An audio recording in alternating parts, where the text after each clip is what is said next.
Na audiência geral desta quarta-feira, 24 de maio de 2023, e continuando o ciclo de catequeses sobre o zelo apostólico, o Papa ofereceu aos fiéis o exemplo de Santo André Kim Taegon, mártir e primeiro sacerdote coreano.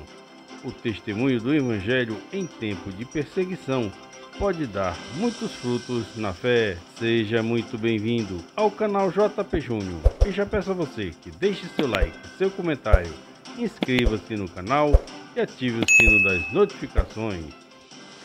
Em nome do Padre, do Filho e do Espírito Santo.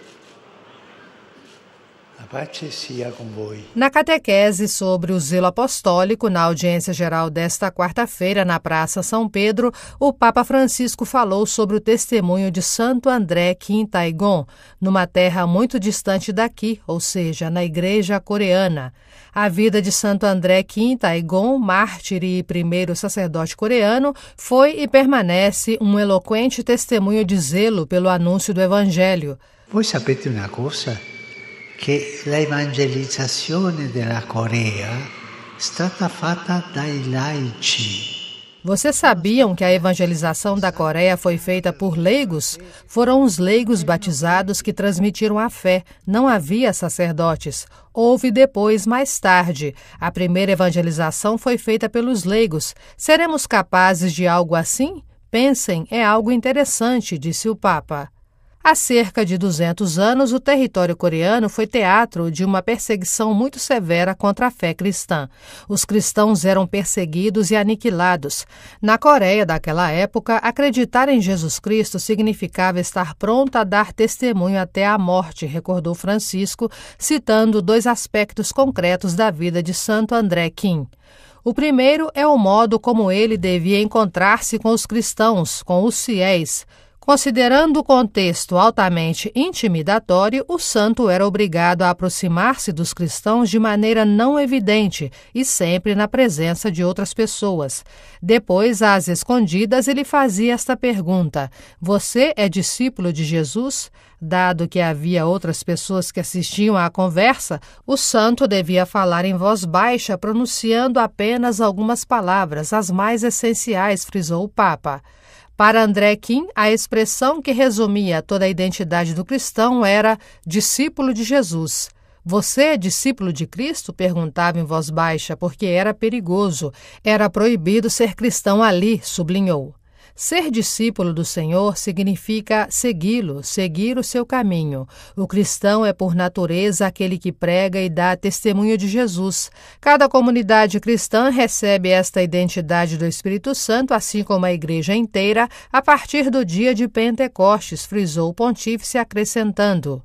E da questo spirito che noi riceviamo nasce la passione. Desse espírito que nós recebemos nasce a paixão pela evangelização. Este zelo apostólico grande é o dom do Espírito que ele nos dá. E se o contexto circunstante não é favorável, como o coreano de André Kim, a paixão pela evangelização não muda, aliás, torna-se ainda mais valiosa. Santo André Kim e os outros fiéis coreanos demonstraram que o testemunho do Evangelho oferecido em tempos de perseguição pode dar muitos frutos na fé. A seguir, o Papa citou o segundo exemplo concreto. Quando ainda era seminarista, Santo André devia encontrar uma maneira de acolher secretamente os missionários provenientes do exterior. Não se tratava de uma tarefa fácil, pois o regime daquela época proibia rigorosamente a entrada de todos os estrangeiros no território. Por isso, foi muito difícil antes disso encontrar um sacerdote que fosse missionar. A missão foi feita pelos leigos, reiterou.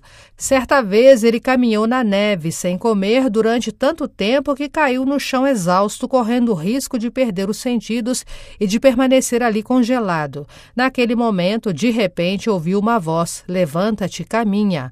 Ao ouvir aquela voz, André acordou, vendo como que uma sombra de alguém que o orientava, sublinhou o Papa. Segundo Francisco, essa experiência de Santo André Kim nos faz compreender um aspecto muito importante do zelo apostólico, a coragem de se levantar quando se cai. Ma i santi cadono, sì. Mas os santos caem ou não? Sim, desde os primeiros tempos. Pensem em São Pedro. Cometeu um grande pecado, mas teve força na misericórdia de Deus e se reergueu. Em Santo André vemos esta força. Ele caiu fisicamente, mas teve a força de andar para levar a mensagem adiante. Por mais difícil que possa ser a situação, aliás, às vezes parece não deixar espaço à mensagem evangélica, não devemos desistir e não podemos deixar de levar em frente o que é essencial na nossa vida cristã, isto é, a evangelização, sublinhou o Papa, afirmando que este é o caminho e que cada um de nós pode pensar: como eu posso evangelizar? Francisco convidou a olhar para esses grandes santos e fazer a nossa parte no contexto em que vivemos. Evangelizar a família, evangelizar os amigos, falar de Jesus. Evangelizar a família, evangelizar os amigos, falar de Jesus. Mas falar de Jesus, evangelizar com o coração cheio de alegria, cheio de força. Isso nos dá o Espírito Santo. Preparemo-nos para receber o Espírito Santo no próximo Pentecostes e peçamos-lhe aquela graça. A graça é a coragem apostólica, a graça de evangelizar, de levar adiante sempre a mensagem de Jesus, concluiu o Papa, concedendo a todos a sua bênção apostólica. Benedicat vos, omnipotens Deus, Pater, et Filius, et Spiritus Sanctus. Amém. Compartilhe esse vídeo, deixe seu like, seu comentário, inscreva-se no canal e ative o sino das notificações. Deus abençoe você e sua família. E até o próximo vídeo.